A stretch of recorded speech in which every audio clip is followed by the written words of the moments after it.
السلام علیکم ورحمۃ اللہ وبرکاتہ ان الحمد للہ والصلاة والسلام علی سید الانبیاء وعلی آلہ وصحبہ اجمعین اما بعد فاعوذ باللہ من الشیطان الرجیم بسم اللہ الرحمن الرحیم انشاءاللہ الرحمن آج کے اس لیسن میں سورۃ نساء آیت 82 کا ترجمہ اور معنی کی مختصر سی وضاحت ہم پڑھیں گے اللہ کے حکم سے۔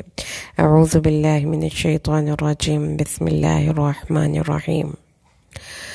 افلا کیا پس نہیں یتدبرون وہ غور و فکر کرتے القرآن قرآن میں، ولو کانا اور اگر ہوتا وہ من عند غیر اللہ غیر اللہ کے پاس سے، لوجدوا تو پاتے فیہ اس میں اختلاف کثیرا بہت سا۔ اعوذ باللہ من الشیطان الرجیم بسم اللہ الرحمن الرحیم۔ افلا یتدبرون القرآن ولو کان من عند غیر اللہ لوجدوا فیہ اختلافا کثیرا۔ وہ قرآن میں غور کیوں نہیں کرتے؟ اگر یہ قرآن اللہ کے غیر کے پاس سے آیا ہوتا تو یہ اس میں بہت سے اختلافات پاتے۔ مشکل الفاظ کے معنی۔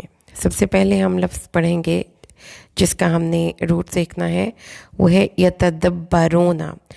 تو اس کا جو روٹ ہے دال با اور را، جس کا مطلب ہے کسی بھی چیز کا پچھلا حصہ، ٹھیک ہے، کسی بھی چیز کا بیک یا کسی بھی چیز کا ایک ٹیل، کسی کی بیک یا کسی کی ٹیل۔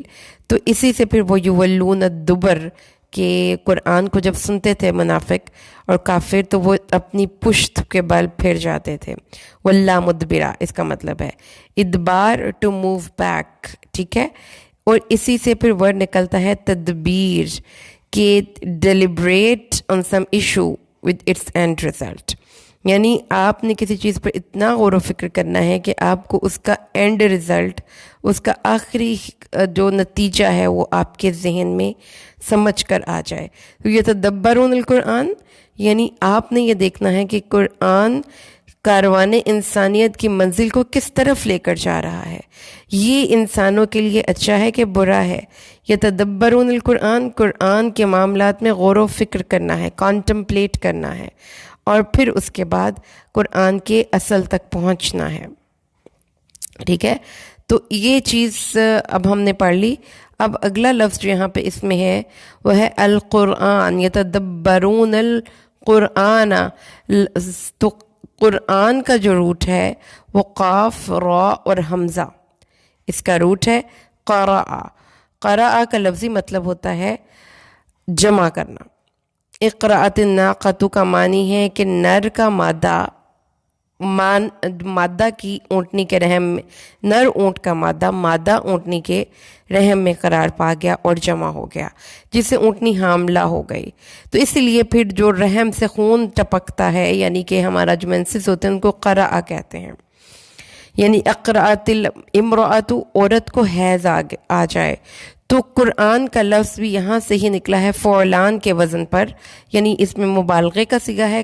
قرآن کو قرآن اس لیے کہتے ہیں، نمبر 1 یہ کہ وہ صورتوں کو جمع کرتا ہے اور انہیں ایک دوسرے سے ملاتا ہے۔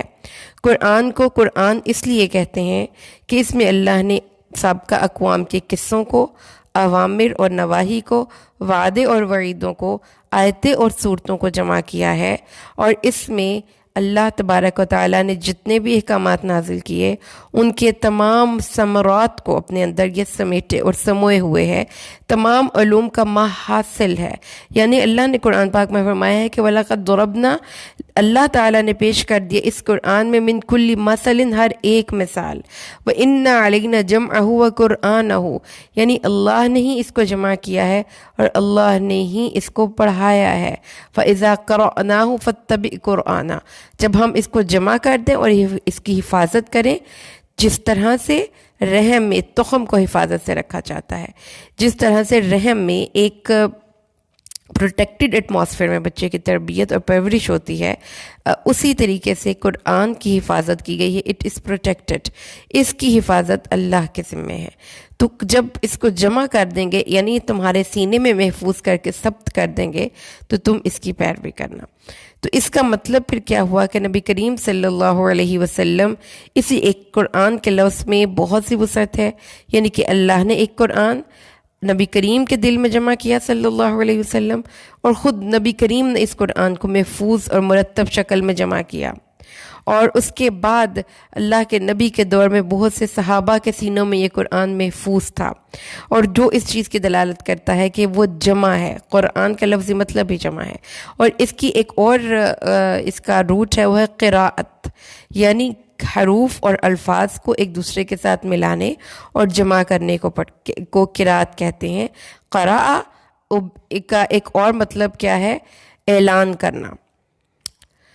اس اعتبار سے اقرأ بسم ربک الذی خلق کے معنی ہوں گے کہ آپ اللہ کی ربوبیت کا اعلان کر دیجئے. اقرأ، اعلان کر دیجئے اپنے رب کے نام کا، جو کہ بہت بابرکت ہے.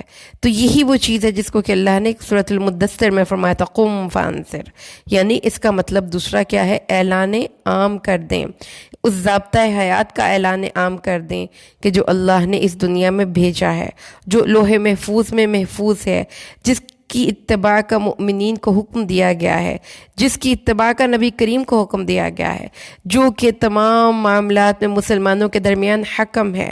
نبی کریم اسی کے مطابق فیصلے کرتے تھے، اور جو اس قرآن کے مطابق فیصلہ نہیں کرتا وہ شخص مومن نہیں، کافر ہے. کوئی شخص قرآن میں کسی قسم کا کوئی رد و بدل نہیں کر سکتا. یہ تمام سابقہ انبیاء کی تعلیمات اس میں اللہ تبارک و تعالیٰ نے یکجا کر دی ہیں. اس میں کوئی ایسی بات نہیں جس میں اختلافات ہوں، اور جو اختلافات ہیں وہ ہماری اپنی عقل کی کمی کی وجہ سے ہیں، کیونکہ اللہ نے فرمایا ہے کہ اس قرآن میں اختلاف اس وقت آپ پاتے اگر آپ اس کو غیر اللہ کے پاس سے پائیں، تو آپ کو یہ احساس، آپ کے دل میں یہ بات آئے گی کہ شاید اس میں اختلافات ہوں. لیکن یہ بلیغ کلام ہے. اللہ تعالیٰ نے قرآن حکیم کو خود اپنے قرآن میں اس قرآن کے لفظ کی وضاحت بھی کی، اس کا تعارف بھی دیا، اور قرآن کی تعریف بھی کی. قرآن حکیم میں اللہ فرماتا ہے شہر رمضان الذی انزل فیہ القرآن، یہ رمضان کا مہینہ ہے جس میں اس قرآن کو نازل کیا گیا. تو رمضان مہینوں میں سب سے معزز ہے. کیونکہ اس میں قرآن کی نسبت ہو گئی. پھر اللہ تعالیٰ قرآن پاک کے ایک اور مقام پر فرماتا ہے وَأُوحِيَ إِلَيْكَ هَذَا الْقُرْآنَ لِأُنذِرَكُمْ، اے نبی آپ کہیے وَأُوحِيَ إِلَيَّ هَذَا الْقُرْآنَ، میری طرف اس قرآن کی وحی اس لیے کی گئی ہے لِأُنذِرَكُمْ بِهِ، کہ اس کے ساتھ میں تمہیں ڈراؤں جس کے پاس بھی اس قرآن کا علم آ گیا. پھر اللہ قرآن پاک میں فرماتا ہے وَإِذَا قُرِئَ الْقُرْآنُ فَاسْتَمِعُوا لَهُ وَأَنصِتُوا لَعَلَّكُمْ تُرْحَمُونَ، جب قرآن کی تلاوت کی جائے تو غور سے سنو اور خاموش رہو تاکہ تم پر رحم کیا جائے. قاری قرآن اور قرآن کی تلاوت کے دوران خاموش رہنا یہ اللہ کے رحم کے حصول کا ذریعہ ہے. اس کی تلاوت کرنا اللہ کے رحمت کے حصول کا ذریعہ ہے. اللہ تعالیٰ قرآن پاک میں فرماتا ہے وَمَا كَانَ هَذَا الْقُرْآنُ أَن يُفْتَرَى مِن دُونِ اللَّهِ، یہ قرآن اللہ ہی کا کلام ہے، اس کسی اور کو یہ یارہ ہی نہیں کہ ایسی کوئی کتاب لکھ کر دکھائے. اللہ تعالیٰ پھر قرآن پاک میں فرماتا ہے کہ یہ قرآن، اس قرآن کی شان کیا ہے لَوْ أَنزَلْنَا هَذَا الْقُرْآنَ عَلَى جَبَلٍ لَرَأَيْتَهُ خَاشِعًا مُتَصَدِّعًا مِّن خَشْيَةِ اللَّهِ، اس قرآن کو اگر ہم پہاڑوں پر نازل کرتے تو وہ اللہ کے خوف سے دب جاتے اور پھٹ جاتے. وَلَوْ أَنَّ قُرْآنًا سُيِّرَتْ بِهِ الْجِبَالُ، اس قرآن کی تاثیر ایسی تاثیر ہے کہ اس سے پہاڑ بھی اپنی جگہ سے ہل جائیں، او قطعت بہ الارض، اس سے زمین پھٹ جائے، او کلم بہ الموتى، یا اس سے مردے کلام کرنے لگیں. اس کتاب اگر ایسی کوئی بابرکت چیز، تاثیر والی چیز ہوتی کہ جس کی تاثیر سے پہاڑ چل پڑتے، مردے زندہ ہو جاتے، زمین پھٹ جاتی، تو وہ اس قرآن کے علاوہ کوئی اور چیز نہیں ہو سکتی تھی، کیونکہ قرآن تلک آیات الکتاب و قرآن مبین، یہ آیتیں جو ہم پڑھ رہے ہیں واضح قرآن کی ہیں۔ نبی کریم صلی اللہ علیہ وسلم کو اللہ نے عطا فرمایا واضح معجزہ، وَلَقَدْ آتَيْنَاكَ سَبْعًا مِّنَ الْمَثَانِي وَالْقُرْآنِ الْعَظِيمِ۔ او قرآن عظیم کو کیا ہے؟ إِنَّ هَذَا الْقُرْآنَ يَهْدِي لِلَّتِي هِيَ أَقْوَمُ، یہ قرآن اس راستے کی طرف رہنمائی کرتا ہے جو سب سے سیدھا ہے، جو صراط مستقیم ہے، یہ قرآن ہے۔ فَإِذَا قَرَأْتَ الْقُرْآنَ فَاسْتَعِذْ بِاللَّهِ، جب تو قرآن پڑھے تو اللہ کی پناہ لے لیا کر، من الشیطان الرجیم، شیطان مردود سے۔ یہ قرآن ہے جس کے بارے میں اللہ نے فرمایا ہے اقم الصلاۃ لدلوک الشمس الی غسق اللیل وقرآن الفجر، نماز کو قائم کرو صبح سے لے کر شام تک، اور فجر کے وقت قرآن کی تلاوت کرو۔ ان قرآن الفجری کان مشہودا، فجر کے وقت پڑھا جانے والا قرآن، اس میں تو فرشتے حاضر ہوتے ہیں۔ وَنُنَزِّلُ مِنَ الْقُرْآنِ مَا هُوَ شِفَاء، اس قرآن میں شفا ہے اور رحمت ہے مؤمنین کے لیے۔ وَلَا يَزِيدُ الظَّالِمِينَ إِلَّا خَسَارًا، وَلَا يَزِيدُ الظَّالِمِينَ إِلَّا خَسَارًا، اللہ فرماتا ہے اس قرآن میں شفا ہے، اس قرآن میں رحمت ہے۔ قُلْ بِفَضْلِ اللَّهِ وَبِرَحْمَتِهِ فَبِذَلِكَ فَلْيَفْرَحُوا، اللہ کا فضل، اس کے کرم کا مظہر ہے یہ قرآن، یہ وہ چیز ہے جس کے ملنے پر اے مومنوں خوشیاں مناؤ۔ فَبِذَلِكَ فَلْيَفْرَحُوا هُوَ خَيْرٌ مِّمَّا يَجْمَعُونَ، یہ قرآن ہر اس چیز سے بہتر ہے جس کو یہ لوگ جمع کرتے ہیں۔ قُلْ لَئِنِ اجْتَمَعَتِ الْإِنسُ وَالْجِنُّ عَلَىٰ أَن يَأْتُوا بِمِثْلِ هَٰذَا الْقُرْآنِ لَا يَأْتُونَ بِمِثْلِهِ وَلَوْ كَانَ بَعْضُهُمْ لِبَعْضٍ ظَهِيرًا، اللہ فرماتا ہے جن و انس مل جائیں اس قرآن جیسی کوئی چیز بنا کر دکھائیں، وہ نہیں لا سکتے، اگرچہ کہ وہ بعض کے لیے مددگار کیوں نہ ہو۔ وَلَقَدْ صَرَّفْنَا لِلنَّاسِ فِي هَٰذَا الْقُرْآنِ مِنْ كُلِّ مَثَلٍ، اللہ نے اس قرآن میں لوگوں کے لیے ہر طرح کی مثالیں بیان کی ہیں، ہر طرح کی مثالیں بیان کی ہیں، صرف بات اتنی سی ہے کہ ہم اس کو سمجھتے ہیں، اس پر تدبر کریں، غور و فکر کریں، اس کی حقیقت تک پہنچنے کے لیے خود کوشش کریں۔ تو قیامت کے دن اس قرآن کی بنیاد پر فیصلے ہوں گے۔ رسول صلی اللہ علیہ وسلم قیامت کے دن اللہ کے حضور کھڑے ہو کر کیا کہیں گے؟ وقال الرسول یا ربی ان قوم اتخذوا هذا القرآن مہجورا، لوگ رسول نے کہا اے میرے رب، میرے قوم نے اس قرآن کو چھوڑ دیا تھا، اپنی پشتوں کے پیچھے پھینک دیا تھا۔ اسی لیے اللہ نے اپنے نبی صلی اللہ علیہ وسلم کو یہ بار بار اس بات کا حکم دیا کہ قرآن پڑھو، قرآن کی آیات کی تلاوت کرو، ان لوگوں کو قرآن پڑھ کر ہدایت کی طرف لے کر آؤ، ان لوگوں پر قرآن کی آیات کی تلاوت کرو۔ اور جو کافر ہیں وہ کیا کہتے ہیں؟ لا تسمعوا لهذا القرآن، اس قرآن کو مت سننا، والغوا فیہ لعلکم تغلبون، سورۃ فصلت آیت 26۔ کافروں نے کہا اس قرآن کو مت سننا، کیوں؟ کیونکہ یہ قرآن کیا ہے؟ اس کو جو سن لے گا، قل هو الذین آمنوا ھدی وشفاء، یہ قرآن کیسا معجزہ ہے، مؤمنین کے لیے ہدایت اور شفا ہے۔ والذین لا یؤمنون فی آذانہم وقر، اور جو مومن نہیں ان کی کانوں پر یہ بوجھ گراں ہے۔ وہو علیہم عمی، اور قرآن سے ان کی آنکھیں اندھی ہو جاتی ہیں، وہ اتنی تیز روشنی ہے کہ ان کے ویژن کے لیے زہر قاتل ہے، اتنا یہ خالص کلام ہے کہ یہ ہر دل میں ٹھہر ہی نہیں سکتا۔ یہ ایک خالص روشنی ہے جو ان لوگوں کے نور کو چندھیا دیتی ہے جنہوں نے اپنی آنکھوں کو خراب کر لیا ہے۔ اسی لیے اللہ نے فرمایا ہے اوحینا وکذالک اوحینا الیک قرآن عربیا، اے نبی ہم نے آپ پر قرآن عربی نازل کیا، اس لیے نازل کیا کہ وہ اس قرآن کے ذریعے آپ لوگوں کو ہدایت دیں۔ لیکن اللہ بڑے تعجب سے پوچھتا ہے افلا یتدبرون القرآن، قرآن پر غور و فکر کیوں نہیں کرتے؟ ام علی قلوب اقفالها، یا ان کے دلوں پر قفل پڑے ہیں، تالے پڑے ہیں، زنگ لگے ہیں، اسی لیے وہ اس قرآن پر غور و فکر کرنے کے قابل نہیں ہوتے۔ تو قرآن سے مدد، قرآن سے رہنمائی، قرآن کو جاننا، قرآن کو سیکھنا، یہ اللہ نے اپنی ذات کے ساتھ اس کے علم کو کنیکٹ کر دیا۔ اللہ نے کسی اور چیز کا علم اپنی ذات سے کنیکٹ نہیں کیا۔ الرحمن علم القرآن، وہ رحمان، اللہ رحمان جس نے انسان کو قرآن سکھایا۔ خلق الانسان علمہ البیان، اس نے اس کو بیان سکھایا۔ یہ قرآن، یہ اللہ نے اس کی نسبت اپنی ذات سے کی ہے، یہ اللہ نے اپنی ذات سے نسبت کی ہے، اور اللہ تعالیٰ نے فرمایا ہے کہ یہ قرآن ایسی چیز ہے کہ جس جیسی چیز نہ زمین میں کوئی بنا سکتا ہے، نہ آسمان میں کوئی بنا سکتا ہے۔ اللہ نے فرمایا ہے قرآن لوح محفوظ میں اللہ نے آسمان دنیا پر نازل کیا۔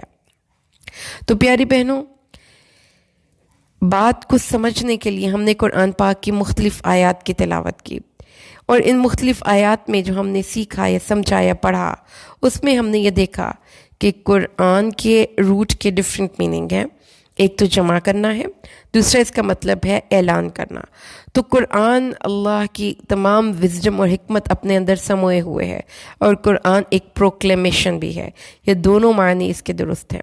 لیکن جو تیسری اور امپورٹنٹ چیز ہے وہ کیا ہے کہ قرآن میں غور و فکر کرنے والے شخص کو ہو نہیں سکتا پھر کہ اگر وہ قرآن میں غور و فکر کرے تو وہ اس حقیقت تک نہ پہنچ جائے کہ اس کو بنانے والے نے بڑے ہی خوبصورت انداز میں اس قرآن کو پیش کیا ہے، اس کو بڑے ہی خوبصورت انداز میں دنیا والوں کے سامنے پیش کیا ہے، کیونکہ اس میں کسی ایک لفظ میں بھی کانٹرڈکشن نہیں، کوئی اختلاف نہیں، کسی سائنٹیفک ٹروتھ سے یہ چیزیں ٹکراتی نہیں۔ آپ اگر قرآن کو بنظر عمیق پڑھتے ہیں تو قرآن میں آپ کو بہت سی ایسی آیات بھی ملتی ہیں جو آج کی سائنسی دور کو بالکل صحیح کے کسوٹی پر صحیح پورا اترتے ہیں۔ لیکن یہ قرآن رحمت، ہدایت، رہنمائی کس کے لیے ہے؟ ان لوگوں کے لیے ہے جو سب سے پہلے پیج پر قرآن نے بتا دیا لا ریب فیہ، جو اس یقین کے ساتھ اس کتاب کو لیتے ہیں کہ اس کا لفظ حق ہے اور سچ ہے، اس میں کوئی شک و شبہ کی گنجائش نہیں۔ لیکن جس کے دل میں قرآن کی طرف سے شک آ جاتا ہے تو پھر کیا ہوتا ہے؟ ان کے دل قرآن کی طرف سے میلے ہو جاتے ہیں۔ ان کے سامنے قرآن کی تلاوت کی جاتی ہے تو ان کے دلوں کے درمیان دلوں پر ایک حجاب مستور ہو جاتا ہے، ان لوگوں کے کانوں میں گرانی ہوتی ہے، ان کے دلوں پر قفل پڑے ہوئے ہیں، یہ قرآن کو ٹکڑے ٹکڑے کرتے ہیں، اس کو جنتر منتر کے لیے استعمال کرتے ہیں۔ یہ قرآن رسول صلی اللہ علیہ وسلم کے قرآن کے سننے کے دوران وہ لوگ اس میں لغویات، اس کے مقابلے میں لغویات کو ترجیح دیتے ہیں، قرآن پر ایمان نہیں لاتے، اس میں شور مچاتے ہیں، منہ پھیر کر چل پڑتے ہیں۔ لیکن مومنوں کے لیے قرآن شفا ہے، ہدایت ہے، رحمت ہے۔ اللہ نے فرمایا اس کو ترتیل سے پڑھو، جتنا ہو سکے پڑھو، آسانی سے پڑھو۔ قرآن پاک میں باتوں اور اس کو پڑھنے کے بعد اللہ تبارک و تعالیٰ کی رحمتیں نازل ہوتی ہیں۔